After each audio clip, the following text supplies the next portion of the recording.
Chapter 5 of Miss Happiness and Miss Flower by Rumer Godden. Nona was still not very happy about going to school. "Why, Nona?" asked Mother. "Belinda doesn't mind, and she's younger than you."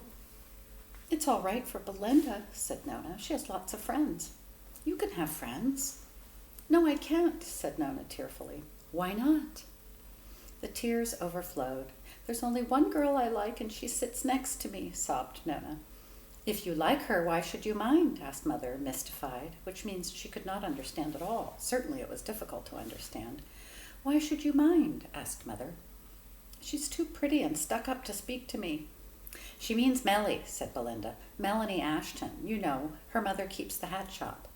But Melly's a nice little girl." "She won't speak to me. Perhaps she's shy." "No, I'm the one who's shy," wept Nona. Except for Melly, school was not really so dreadful now.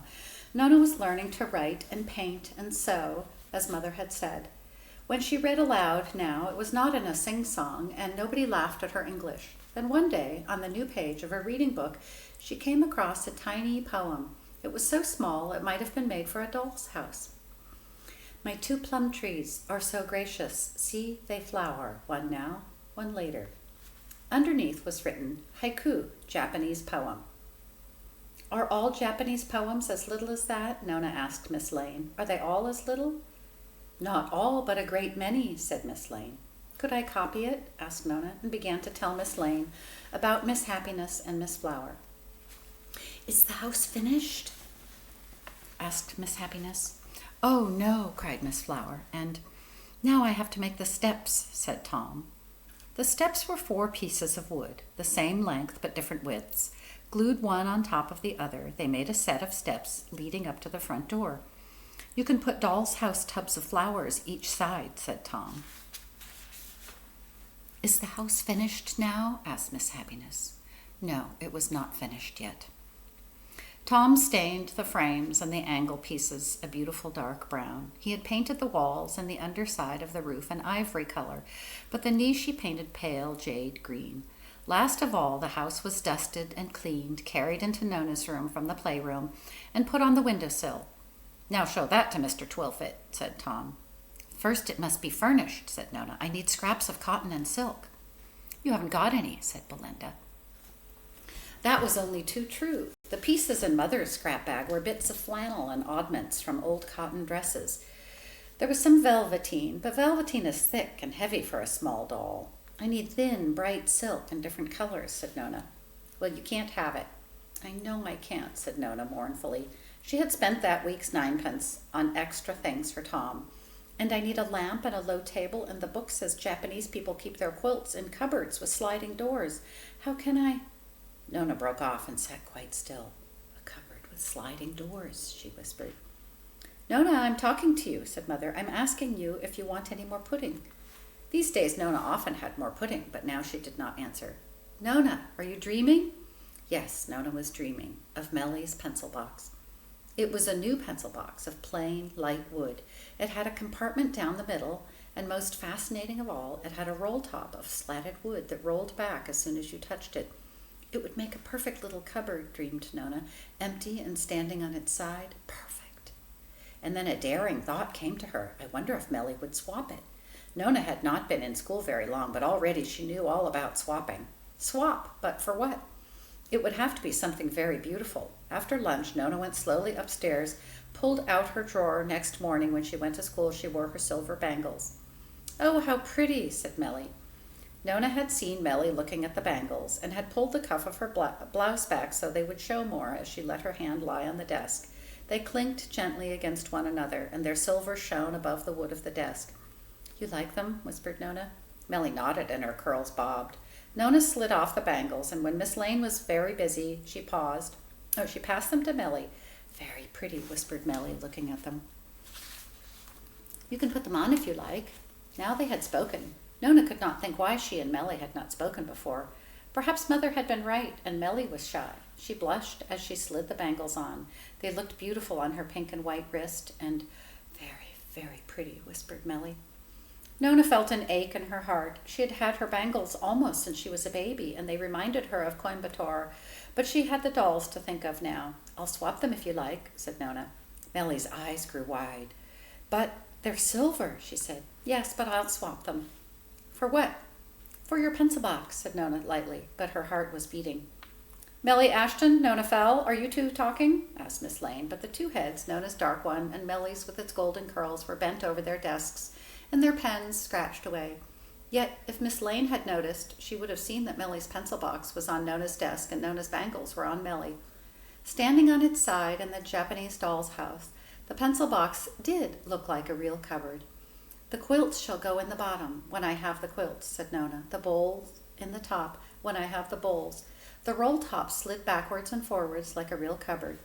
It might have come from Japan, said Miss Flower, and Miss Happiness said, it has made in Japan stamped on it. I saw it. Nona, you are to go into the drawing room. Mother wants you, said Anne. You have done something, said Belinda. Miss Ashton is there. Who's Mrs. Ashton? Asked Nona. Millie's mother, said Anne. What have you done? Asked Belinda. Mrs. Ashton was sitting on a chair by the fire when Nona came in. In her hands she held the bangles. They're quite valuable, she was saying to Mother. Real silver. I'm sure you wouldn't want Nona to give them away, and I couldn't possibly let Millie accept them. But I didn't give them, said Nona. I swapped them. Swapped them? For Millie's pencil box. A pencil box? Both the mothers stared at Nona as if she were ill. But you could buy a pencil box for $1 or $2, you silly child. Not that one, cried poor Nona. There isn't another one like that. Oh, don't you see? That's the only one that will do. Mrs. Ashton was very like Millie, with the same golden hair and gray eyes, the same smile. Nona had spoken to Millie, and now she found courage again. If you would come upstairs, she said, I could show you. And she slipped her hand into Mrs. Ashton's. It was the first time Nona had put her hand into anyone's since she had left Coimbatore. Mrs. Ashton looked at Mother, who nodded. Show me, said Mrs. Ashton. But Mother will make you give it back, said Belinda. You needn't think she won't. And sure enough, you must give it back, said Mother. But Mrs. Ashton wasn't cross, said Nona. All the more reason, said Mother. And Millie didn't mind. But you are not allowed to swap things at school, not expensive things, said Mother. I'm sorry, Nona, but you must keep the rules. Very slowly, Nona took the pencil box out of the house. It is right and proper, said Miss Happiness with a sigh. She must keep the rules. Miss Flower did not answer. She was too sad. Indeed, it seemed that the doll's house was not getting on at all. On the way to school, Nona and Belinda passed a shop where, in the window, 4 doll's house tea sets in delicate flowered china were set out. What about those? Asked Belinda. It's bowls, not cups I need, said Nona. There's a sugar bowl. Only one. Each set had 2 cups, a teapot, a milk jug, and a sugar bowl. You could knock the handles off the cups, said Belinda cheerfully. And give them something chipped, said Nona. She knew without being told that Miss Flower would not like that. Anyway, there are 4 shillings and 6 each, she said. Another shop had table mats in fine bamboo. Like doll's house matting, said Nona, and Japanese houses always have matting on the floor. But the mats were $1 each, and I should need 2, said Nona. In the same shop as the tea sets was a round doll's house table in dark wood. If Tom cut the legs shorter, it would look Japanese. Oh, I don't know where to begin, said Nona, and pressed her face against the glass of one shop, then another. In the end, she bought the table, and Tom, with his smallest saw, cut the legs down for her so that the table was only an inch from the floor. It was just right for a Japanese table, but it looked bleak and plain in the empty room. It will never be furnished, said Nona. Miss Flower was terribly alarmed. You heard what she said, cried Miss Flower. And if she could have wrung her little plaster hands, she would. Never be furnished. Oh, we're only dolls. What can we do? Wish, said Miss Happiness. She was still smiling. Perhaps that was because her smile was painted on her face, but it made Miss Flower angry. What's the good of wishing? You never know, said Miss Happiness. You never know. Sometimes, when things seem farthest off, they are quite near. Next morning, Millie came to school with a small bundle. She put it on Nona's desk. Mother sent you this, she said. The bundle was wrapped in a piece of soft paper. Inside were scraps and pieces and snippets of silk, satin, and taffeta in pink and scarlet, blue and lemon color, white, green, purple, and mauve. But how did she get them? Asked Nona. Well, she does make hats, said Millie, and laughed at Nona's face. These are bits left over. And she says if your mother will let you come to tea, my mother, will help you with the cushions and quilts. She's a very good sewer, said Millie. Nona hardly knew if she were standing on her head or her heels. To go to tea with Melly, to make the quilts and cushions, to have this heap of soft and beautiful stuffs. What is the matter with Nona? Asked Father, who happened to be looking out the window as Nona and Belinda came back from school. She looks as if she were dancing on the pavement. Then, at the beginning of the holidays, it was Easter. Nona had not kept Easter before. She had never seen Easter eggs, or Easter rabbits, or chickens. Your own father has sent me some money from Coimbatore, said Mother, to buy you all Easter eggs. 10 shillings for each of the others, she told Nona. A pound for you. A pound? Said Belinda, her eyes round. Is that 20 shillings? Asked Nona. She was trying to do a sum in her head. You could buy an enormous, huge, great Easter egg for that, said Belinda. One of those huge chocolate ones with chocolate and chickens inside. Oh, no, cried Nona. No? Please, please, no. In her agitation, Nona could hardly speak. I don't want an Easter egg. Not want an egg for Easter? No, at least only a tiny one, about a sixpence. Well, what is it you want? 4 tea sets, said Nona, and 2 table mats. What extraordinary thing to want. I want them, said Nona, certainly. On Easter Sunday, as they were coming back from church, Melly came up the road to the gate. She was carrying a package tied with yellow ribbon. Why, Nona, she has brought you another Easter egg. But it was a queer shape for an Easter egg, for the package was long and thin. Before Nona opened it, she knew what it was, and her fingers began to tremble. It's your pencil box. Not mine, said Melly. It's the same as mine. Mother bought it in London in the same shop. Happy Easter, said Melly, and ran off. Happy Easter. In Japan, we have the New Year festival, said Miss Flower, when fathers and mothers dress the children in their best clothes and take them to visit the shrines and give them money. Lots of money, said Miss Happiness. That is something like this, said Miss Flower. But I like Easter, said Miss Happiness, and she said, we have the Star Festival, of course, and the Boys' Festival, when the boys have paper carp fishes and play games. But I like Easter, said Miss Flower, and she said, we have the Doll Festival, where the festival dolls are brought out and the little girls put them up on steps covered with red cloth. I think this is a doll festival day, said Miss Happiness, smiling. Indeed, it seemed to be, for the Japanese doll's house was almost finished at last. The pencil box stood against the wall. The quilts were rolled up on its bottom shelf. Nona had been to tea with Melly on 2 or 3 Wednesday afternoons when the hat shop was shut, and after tea they had sewed quilts and pillows, pale pink for Miss Flower, while Miss Happiness had blue. On the Tuesday after Easter, Nona had hurried over breakfast and run all the way to the shops in case the tea sets were sold, but they were still in the windows, and she had been able to buy all 4. 4 tea sets? Belinda had asked. So that I can get 4 bowls. And waste all the cups? I have to, said Nona sadly. Christopher Columbus, said Belinda, just like Tom. Nona put the cups, the jugs, and all but 1 teapot on one side, but the 4 sugar bowls and all the plates and saucers and the 1 teapot she arranged on the top shelf of the pencil box. With its green leaves and pink flowers, the china looked Japanese. Japanese people eat their food with polished sticks called chopsticks. Nona cut pine needles into inch lengths to make some, and they were put beside the china. From the table mat shop, she chose 2 mats in fine, cream-colored bamboo. They almost covered the floor when they were put down. On the matting were cushions made from Mrs. Ashton's bright silks. Nona set them round the low table. Must be ready now, said Belinda, but Nona shook her head. Tom helped to make a lamp from an empty cotton reel. He ran a flex up through it with a tiny electric bulb, and Nona made a paper shade to fit it. She cut a strip of stiff paper, painted it deep pink, and joined it into a circle with sticky tape. And I'm going to model a lantern in clay, like the Japanese stone lanterns for the garden, she said. What garden? Asked Belinda. The garden I'm going to make.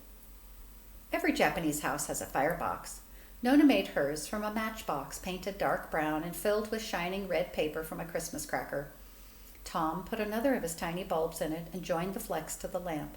When it was lit, the firebox seemed to glow. Now we need a scroll, said Nona, and I must put flowers in the niche.